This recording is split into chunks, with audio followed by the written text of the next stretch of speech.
Roxas Isabela, the first town named in honor of former President Manuel Roxas.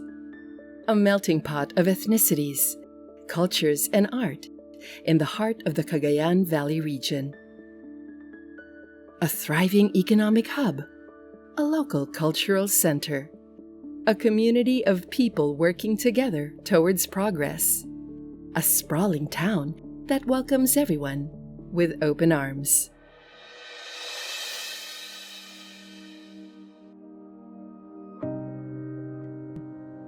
May 1, 1856, a Spanish royal decree paved the way for the creation of Isabela de Luzon, the present-day Isabela, in honor of Queen Isabella II.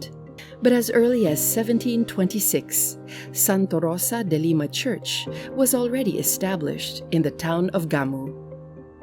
Roxas, which used to be called Bindang, was originally a part of the La Provincia del Valle, Cagayan.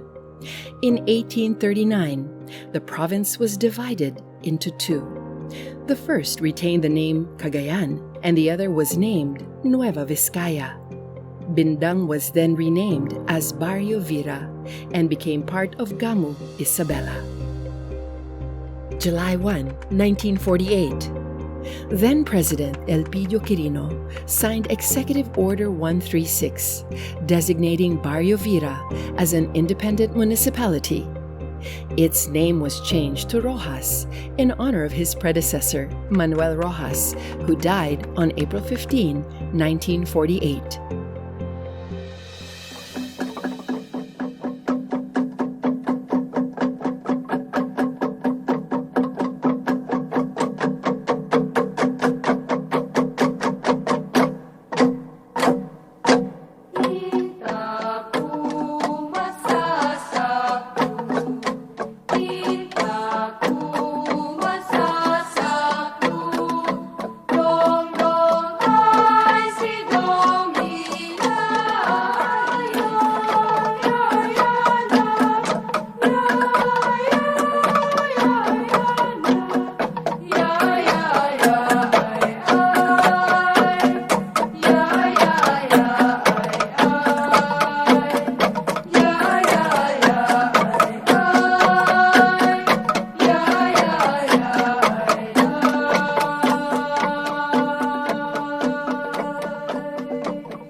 Ang Vera nung araw na istorya nila, talagang talahib po ito.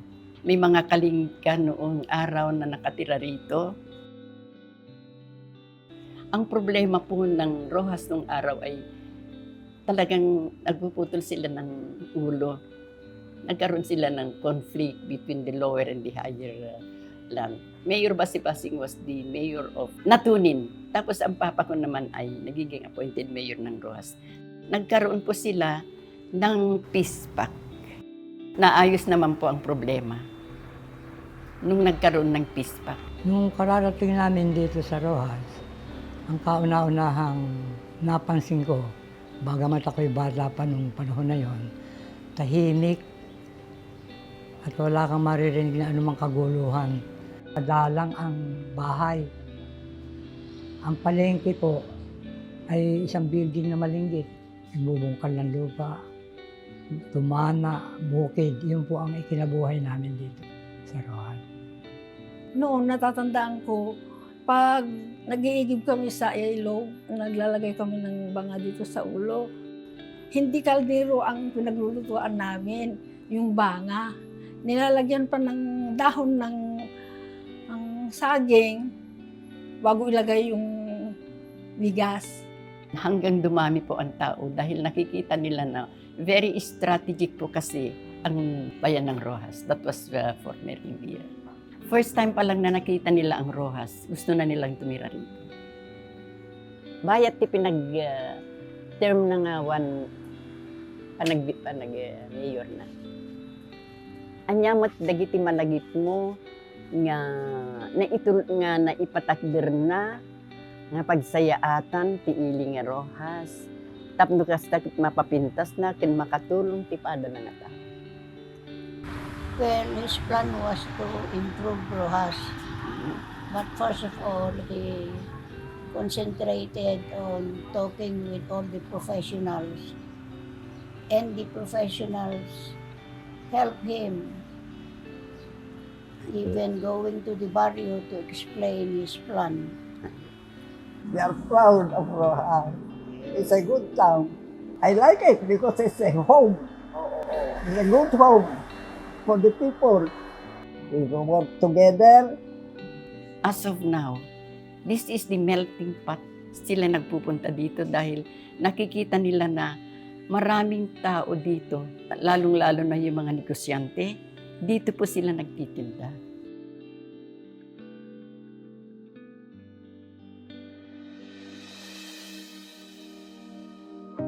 As Rojas was established as a town, Filipinos from different regions of the archipelago started to arrive in search of new economic opportunities. Decade after decade, migrants find a home in Rojas.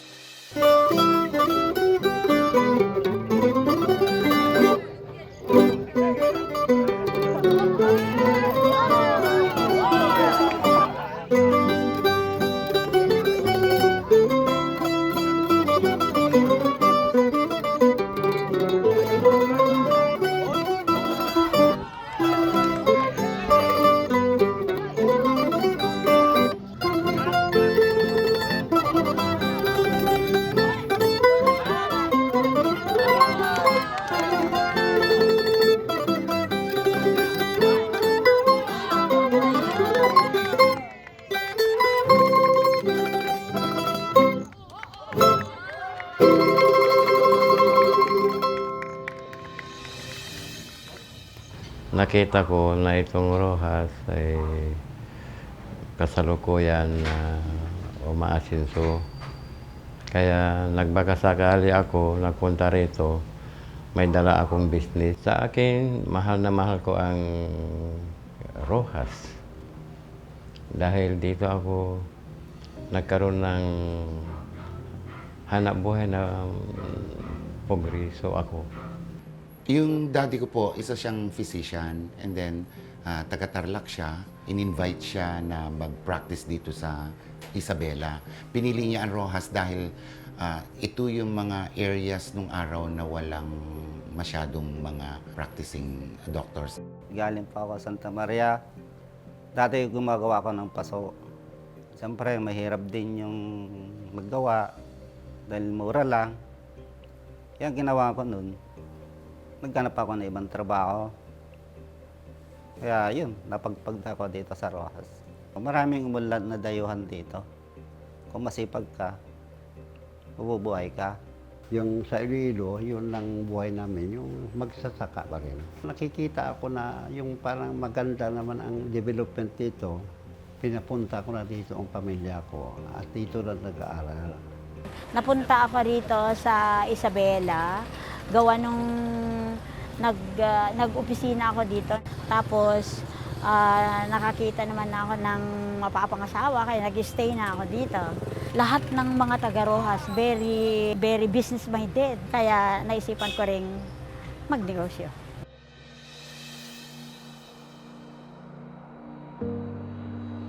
Many overseas Filipino workers from different provinces found financial stability and peaceful life in Rojas.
years po nang nandun po ako sa abroad, dito na po ako dumiretso sa Rojas Isabela. Pagdating ko dito, 2009, napansin ko na maganda po yung pagninegosyo dito, yung kapaligiran, yung mga tao, peaceful naman. Nag-decide po kami ng mother ko na wag na akong bumalik ng abroad. Nabigyan kami ng pwestong maliit lang. Napalago po namin yun ni mother. So up to now po, nagbi-business pa rin po kami dito. Kagandahan po kasi dito sa Rojas, kahit sino pong dayo dito is parang welcome po dito sa Rojas. Madami po akong napuntahan dito sa lugar ng Pilipinas kahit naka-abroad na rin po ako. At ang isa pa po dito, magaan sa pakiramdam ko yung hanap buhay ko. Saka yung kapaligiran, parang komportable ako.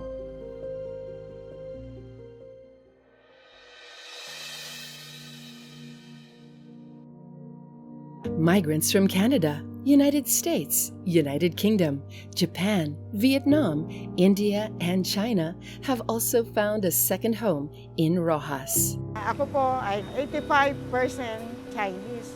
Originally, I'm from Manlig, the neighboring town ng Rojas. And I came here for another business venture. Mababait ang mga tao rito, including my mga staff. Maraming kagaya sa akin na Indian dito sa Rojas. Tulong-tulong kami bawat isa. Almost 20 plus years na ako dito eh. Marami ko kaibigan na Pilipino.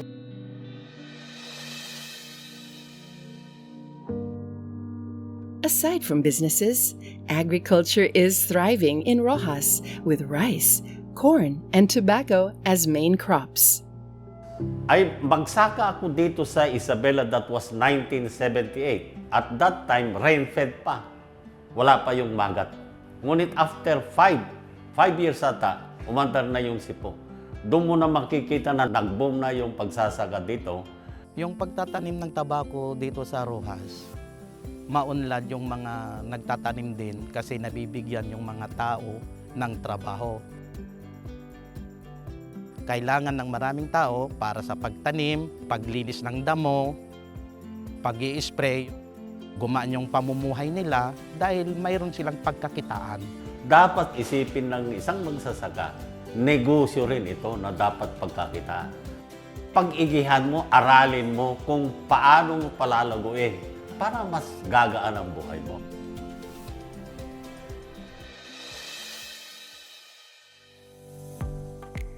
The younger generation is proud of the history of Rojas and hopeful of its future.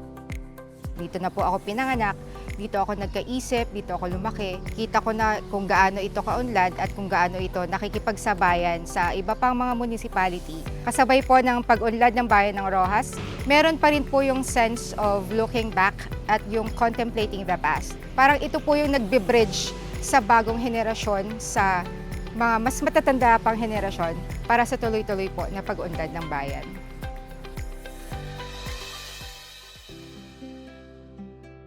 With people coming from different regions of the Philippines and different countries, Rojas has also become a cultural melting pot. Ang Rojas, may moniker siya na tinawag na Pinakbet Town ng Isabela. Halo-halo yung kultura. Regional and international cuisines make up the culinary palette of Rojas. Migrants brought their languages, arts, and traditions, transforming the town into a cultural nucleus. Each year, various festivals celebrating the fusion of cultures are held in Rojas.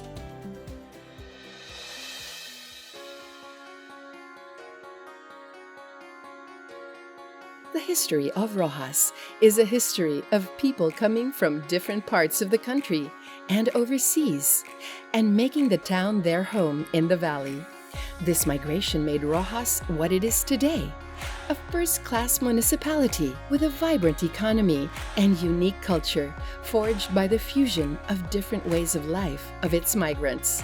It is now made up of 26 barangays, each offering itself as a home in the valley for everyone. Maraming salamat, Rojas Isabela. Agyaman na kunay, Rojas Isabela. Balbalagya, salamat. Madamo ginyong salamat, Rojas Isabela. Dhanyawad to Rojas Isabela. Rojas, waka di to siya.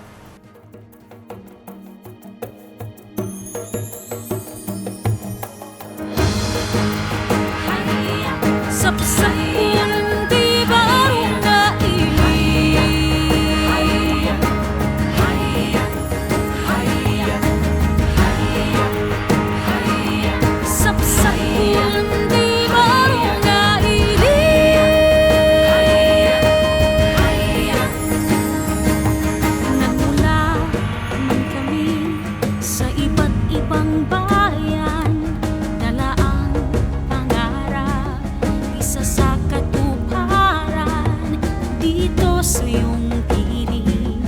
Aming nadama ang iyong paglingap at pagmamahal. Iba man ang gawin na aming nakagisnan, taglay ang katangian ng bayang pinagmulan dito sa iyong piling. Aming nadama ang iyong paglingap at pagmamahal. Binigyan mo ng bagong simula ang bawat isa. Niyakap mo at minahal, binigyan ng pag-asa. Buong puso mong tinanggap dito sa mahal na bayan. Salamat sa handog mong bagong tahanan.